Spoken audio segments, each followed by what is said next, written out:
good afternoon, and welcome to today's very special podcast. The IIHM India-wide has a very special education program which goes on every year.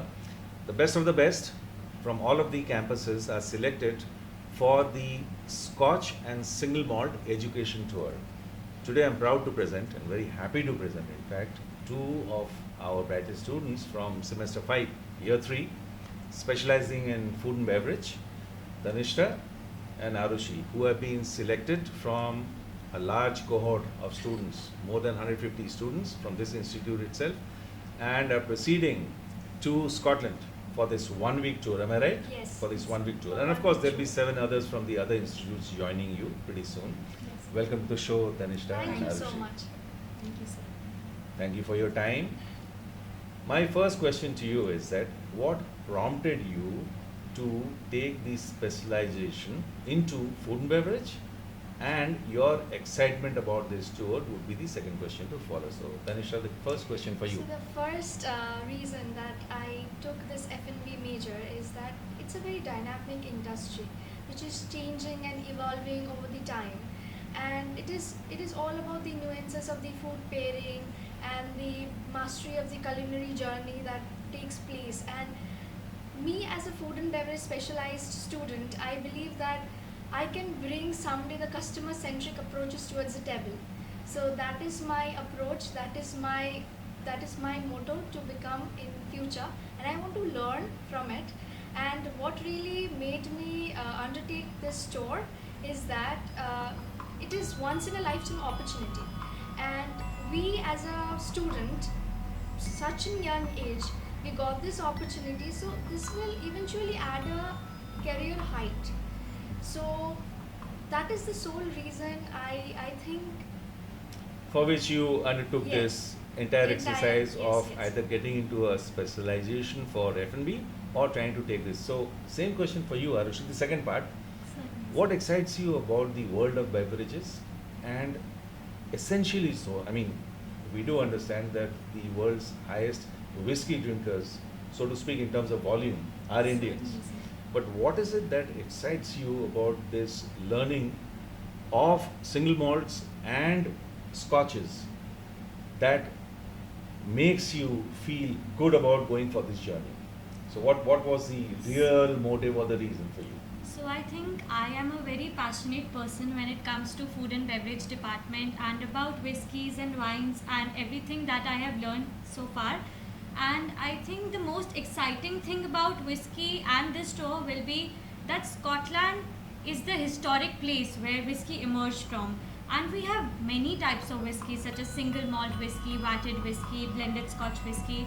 And the most important thing is the diversity of flavor that the whiskey shows. I think a Speyside whiskey which is very floral in taste and an Islay whiskey which is a smoky and peated whiskey, I think that is what I want to learn from this tour, and the intricate details and the process of whiskey making. I think that is what I'm looking forward to, and this experience, I believe it's going to be an educational milestone in my career, and as Tanishtha mentioned, a once in a lifetime opportunity. Absolutely, I'm sure it will. Yes. And Tanishtha, Yes. queuing in on what Aarushi just said, we understand that there are multiple regions in Scotland.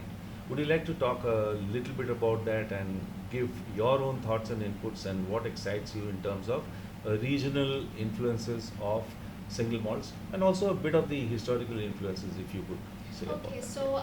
so if we look into Scotland, there are 5 major whiskey producing regions: the Highland, Lowland, Speyside, Campbelltown, and Islay. And each of them has different historical significance. Like, one of my favorite one is Speyside. It is known as the most populated whiskey producing region because it has large water sources like River Tay, River Clyde, and River Spey is presented in Speyside. So what it does is it can provide and it can supply water to all the distilleries. There are more than 50 distilleries which are located in Speyside. Now in Highland, it is the most largest and most famous ones in terms of landmass and in terms of whiskey production. So the Highlands are divided into the Northern Highland, the Southern Highland, and the Eastern Highlands. And each of them has varied flavors. Like if we look into the Northern Highlands, they have very heavier kind of flavors. If we look into the Eastern Highlands, they are very subtle. They use peated whiskies, but they are not so strong. And if we look in the southern region, they are very floral, they are very aromatic. Now there are Campbelltown, which is once used to be the national whiskey producing region of the Scotland, and it has a very elegant style of whiskey production, and the Islay is very peated. Borrowing thoughts from Tanishtha, Aarushi, to your mind, which is the most, exciting region that you feel you would be going, that you have read about at this point of time, and you are really looking forward to? Which would be that one region? I believe since Tanishtha mentioned that the largest whiskey producing region is Speyside, which produces approximately 60% of the total whiskies in Scotland, I think it has a very unique taste of combining of floral, light and elegant whiskies. I think the oldest distillery there, the Glenfiddich distillery, is a very popular distillery, and I think that is what I'm most excited to visit. And other whiskey So you producing go for the known and the distilleries. trusted. Yes, of The course. highest seller Why world not? over. Something that is already reputed. Why not visit and check that first? Yes. What about some of these small distilleries, family-owned distilleries, doing very small, curated batch productions Yes. over there? So Are you aware of some of those, yes, and are I you am looking aware forward of to some. visiting some Yes, of those? I am definitely looking forward towards it. There is a distillery known as Balvenie Distillery, which has their own traditional craftsmanship. Okay, so they grow their own barley, they do their own malt, and they have their own cooperages. So in the entire UK, there is only one oldest working cooperage operating and still active. That is the Speyside Cooperage. And cooperage is basically the place where barrels are being repaired and handled carefully. So Balvin Distillery is a distillery where I want to visit. It is also very small, and it do all the small kind of distillation and batch distillations. And then there is another distillery which is known as the home of Chivas Regal. It is known as the Strat Island Distillery. So it is an iconic whiskey brand. It's Chivas Regal. Absolutely. So I will definitely look forward and go there. There is also one distillery which is very interesting. It's known as the Glengoyne Distillery. So it is located in the borders of Highland and Lowland, and it is known And for you are its- looking forward to visiting yes, that and understanding and learning more understanding about and this. More about this. Aarushi, a question for you. Yes, sir. Little back, before this particular show when we met, we were talking about the movement forward, going from orthodox production to new age production, and we were talking a little bit about that. Would you like to talk for the knowledge of our viewers on some of these issues that's actually taking the world by storm? Okay. So one of the newly opened whiskey distillery in Scotland is the Port of Leith Distillery, and it has 9 stories in it, and the graining and fermentation takes place on the upper stories, whereas the distilling takes place on the lower stories. So I think that is a very innovative concept. The people who have founded the distillery, Ian Sterling and Paddy Fletcher, they have come up with a very innovative use of yeast, which is one of the most important. Which is interesting. Which is interesting because it's one of the most important thing that is used during fermentation. And we have learned mostly about one kind of yeast, that is Saccharomyces cerevisiae, when it comes to spirits and wine.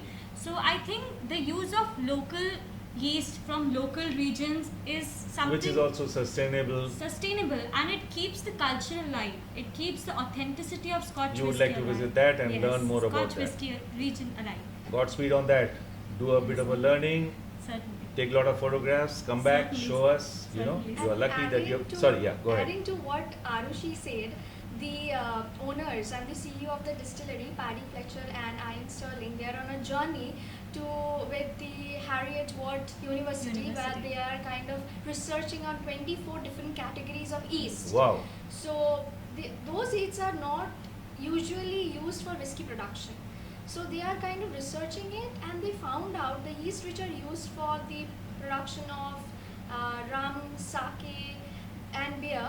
They are giving very various incredible kind of flavors. So that's a new age, cutting Yes. edge sort of a thought going on to Yes. traditional orthodox productions And they for also- all these yes. centuries. So that will be a huge learning curve for all of you. Wonderful. Is there anything else, Aarushi, that you're looking forward to on this tour? I think I'm very thrilled to be a part of this tour, and other than the learning, I think I would also love to experience the Scottish culture. Scotland is a beautiful country, and also it is the place where most of the scenes from Harry Potter were made. So I think the Elephant House in Edinburgh, that is where J.K. Rowling wrote some of his stories from Harry Potter. I think I would love to see that place since I'm a huge Harry Potter fan. And the Edinburgh Castle and the lush green valleys of Highland, the famous national dish of Scotland, that is haggis.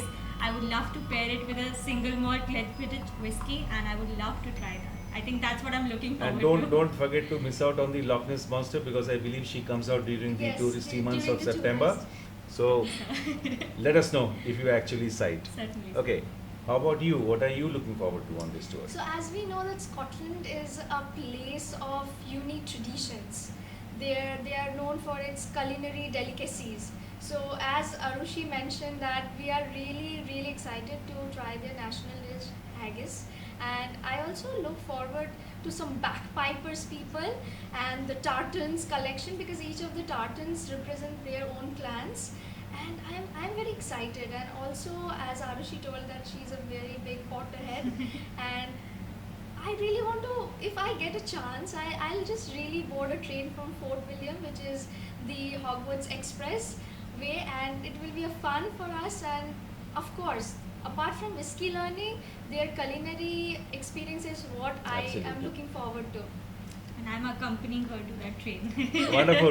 With these wonderful magical thoughts about Harry Potter and the Hogwarts school and everything else that follows with the Loch Ness monsters, and you're learning about the Scotch, the blends, and the single malts, I think you'll come back richer in your experience, in your learnings, and to ensure to share this across with all the fellow students Certainly. and all of us who have not been so fortunate, to have actually Certainly, been able to take that journey that you will take.